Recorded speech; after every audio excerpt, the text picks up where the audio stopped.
Yaakaar ñi ci gën a fës mooy jeunes yi dañuy jóg di ñaxtu di wax te amul benn yoon Amadou Ba coordonnateur national Benno Bokk Yaakaar bu yëy yàbbi ci élection locale yi Macky Sall nag pour impliquer ko il faut mu wutal ko aw lay il faut mu wutal ko fu mu dugg ngir mën a impliquer wu ci élection yi fii ak loolu amul du ci dugg te bu ci duggul risque la mais xam nga lan moo doy waar nan lañ mën a jële constitution réew di ci def di ci dindi ci ay calcul politique yoo xam ne résultat yi moom nga bëgg a dund ci kanam Sénégal yi ne la wuñ de xam nañ li xew dafa am nag loo xam ne buñ ko bëggee occulter ci personnalité Macky Sall dañuy juum Macky est un personnage foncièrement politique lépp acte bu mu posé bala nga ciy xool lu jëm ci askan wi da ngay xool leen moo jëm ci boppam moom ci politique am ak tëralinam léegi bu bëggee ndéem dafa jël Amadou Ba def ko coalition nationale Benno Bokk Yaakaar agirul réagirul duggul déggoo mu wax intervenirul mais da koy wutal un poste officiel moom it doful c'est un moyen de pression lu tax ñu def ko procédure d'urgence. kon yow dute woo sax Amadou Ba mooy nekk dama lay wax lu wér. nee na xoolal dañuy wax on analyse boo ñemewul li ngay wax nga noppi man damay analyser ay faits ak ay actes yu ñu posé fii li tax man Macky Sall acte bu mu posé ma lire ko sur le plan politique. am na lu ma xam ci moom ci jaar-jaar. am na itam lu ma xam ci moom ci ni muy fonctionner. parce que Ngom ñaar dafa am wax lu doy waar nee na ñoom dañuy ànd ak moom waaye décision bi taxoon mu dindi sax xamuñu ko raison bi donc foofu ànd nawle amu fa parce que nit ki chef d'état ak ni état sérieux wi ngay jël décision bu toll nii sa constitution nga modifié ko te ñi nga àndal xamuñu lu tax ñun ci lan lañ nekk Sénégalais yi il faut ñu poser wu question boobu parce que itam ñiy wax naan agendaam diplomatique bu ñu ko defee président de l'Union africaine bokk na ci xamuñu li xew parce que li tax bu dee ñun suñu constitution dañ koy adopté par rapport à l'agenda de la carrière du président dañuy am problème contraire bi moo war a am Macky Sall moo war a ajuster agendaam par rapport à notre constitution mais suñ constitution waruñu ko laal di modifier di indi ay yóbbu ay poste di ko indi pour adopter ko par rapport ak moom li mu war a def kon buñ ñu nax loolu amul li am mooy lu wér la dañoo jëm ci ay élections te mobilisation ressources humaines ak financières yi ba léegi kenn sentiru ko pour un parti au pouvoir léegi ñu ngi souligner l'absence des communicants du pouvoir sur les plateaux importants. Oui. Je parle sous le contrôle de tous les journalistes et des chefs de rédaction am na ñoo xam ne tey jii defoon nañ ay plateaux spéciaux pour waxtaane violence politique au Sénégal. pour ñu am kenn ku leen représenté Benno Bokk Yaakaar ñëpp a décliné. ñi nanguwuñ fee nekk ñi nanguwuñoo am jot te pourtant ndomba tànk ñu leen jox ba tax ñu mën a ñàkk jot ka leen ko jox la ñu waroon a défendre léegi nag Macky Sall man dama koo yërëm pour deux choses. Pourquoi? bi ci njëkk mooy il a des opposants féroces yu taxaw ci kanamam fas yéene koo defal parce que rapport de force la xam ñu fekk ko ci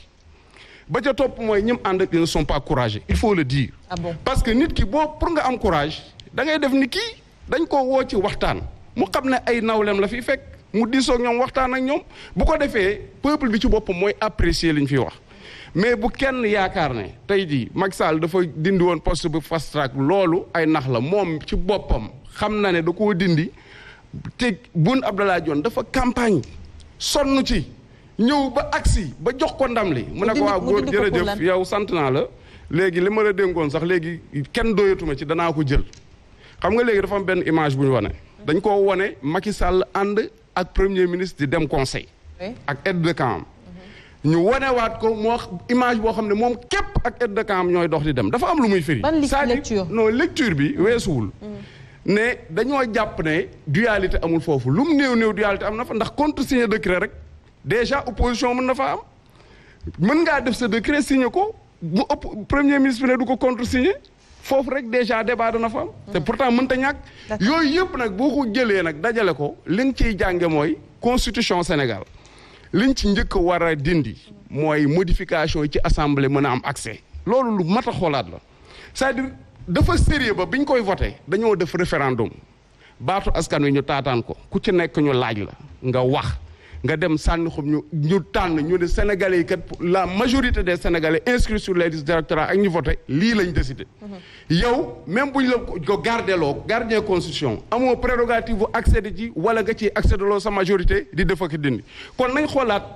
tëralinu réew mi. fañ koy teg ak charte fondamentale bi nga xam ne mooy suñu constitution. ñu wutal ko ay verrou yoo xam ne même poste premier ministre di ko dugal ak a dindi warta nekk ay acte politique yoo xam ne nit ko daf koy jëfandikoo pour di récompenser waaye di recaser qui que ce soit léegi nag nañ ubbi suñuy bët xool ndax jàpp naa ne bu doon dañ koo def rek pour organiser procédure d'urgence assemblée nationale du ci am yoon donc am na il a son agenda. mais parfois c'est un mauvais agenda te yëm na ma yàlla jéggal mais ñi nga xam ne bëgguñoo ñëw ci plateau yi aussi parfois da nga leen di jox raison parce que xamuñu ci lu mu nekk en réalité.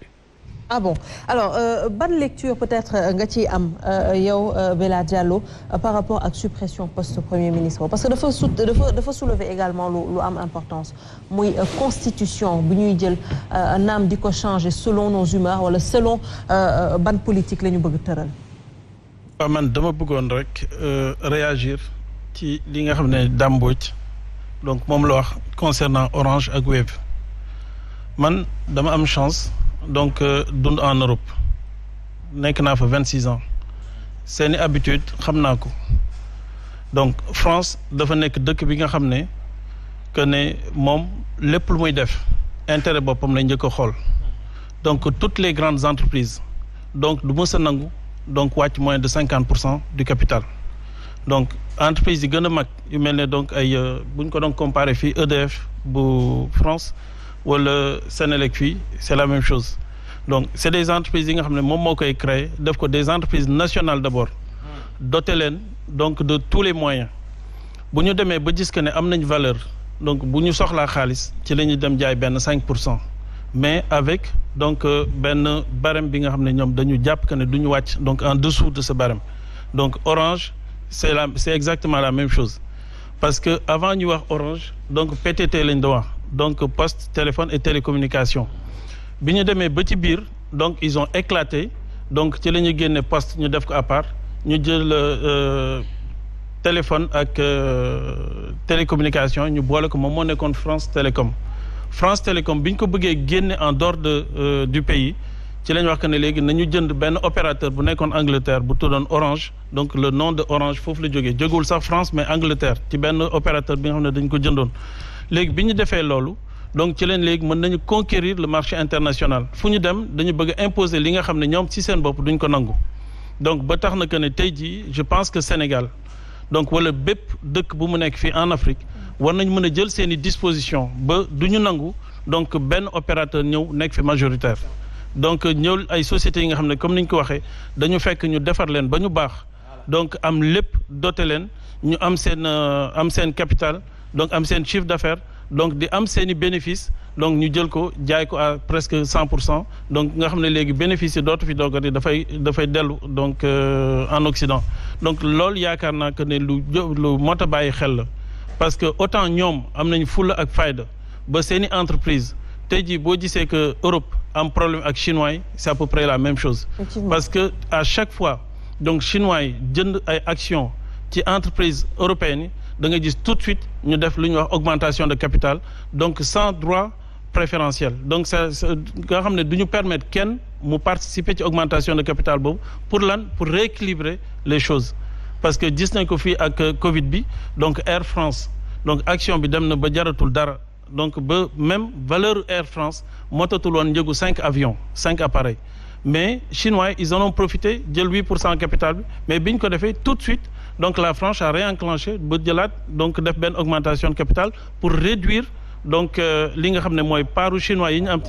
voilà paaru chinois yi ñu am parce que il faut absolument bépp actionnaire bu ñëw donc intéressé wu ci seen entreprise dinañ def tout ba diluer la de sorte que yow même ci conseil d'administration yi doo fa am kaddu wala doo fa am doole bi nga xam ne moom nga fa war a am donc ñun mu nekk li nga xam ne dañ ci war a bàyyi xel parce que tey jii ñun ay dëkk yu ndaw lañ donc amuñu donc ancienneté bi nga xam ne donc dëkk Europe bi am nañ ko donc mais am nañu avantage tey fi àdduna bi toll que ñoom li ñu mën a def mën nañ ko def immédiatement donc parce que tey ji au niveau informatique donc ñëpp ñoo tolloo même niveau voilà amul kenn muy États-Unis muy Sénégal muy France muy dëkk bu mu mënti doon donc ñun ñoo ci tolloo Wave li mu mën a def donc Orange mën na def la même chose yeneen opérateur mën nañ ko def. tey jii donc bu fekkee ne ñun sàggan nañ ba ñoom ñu ñëw di ñu imposer seeni loi donc en matière de commerce fii ci biir dëkk bi donc bu boobaa bu ñu jooy bu ñu mais je pense que li ñu war a seet mooy déjà intérêt suñu askan.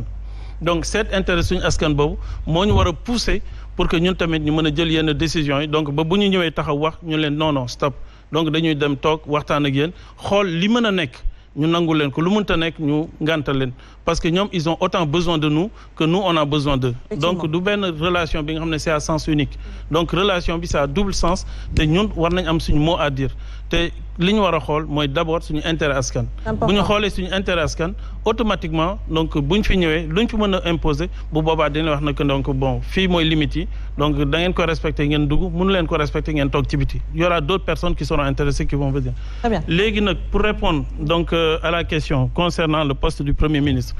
bon mën nañ ci def débat ba mais donc bon defoon na il avait ses raisons dindi na donc dindi woon na il avait ses raisons moo ngi bëgg a defaat donc am na ay raisons donc mais est-ce que état noonu la war a doxee. justement même par rapport à la constitution. même état est-ce que noonu la war état noonu la war a def tey jii bu fekkee ne yow da nga xool parce que am nga une majorité presque absolue donc ba lu la neex nga décider donc ba mooy tax que yow boo amee envie par rapport comme ni mu ko waxee El Malick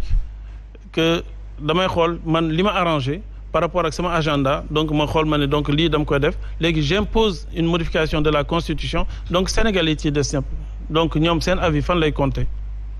c'est la grande question. voilà que tout le monde seen avis fan lay compter. donc moo tax que am na yenn yi nga xam ne dañ ko war a encadrer donc la constitution warul nekk benn affaire bi nga xam ne dafa nekk affaire de kii rek donc affaire de feeling tey daf may arranger ma def lii donc arranger mo suba ma def le contraire mais nag donc bon je pense que bu fekkee ne bëgg na ko delloo aussi débat bi mën na am parce que mënul ñàkk mais nañ ko bàyyi ñu xool. alors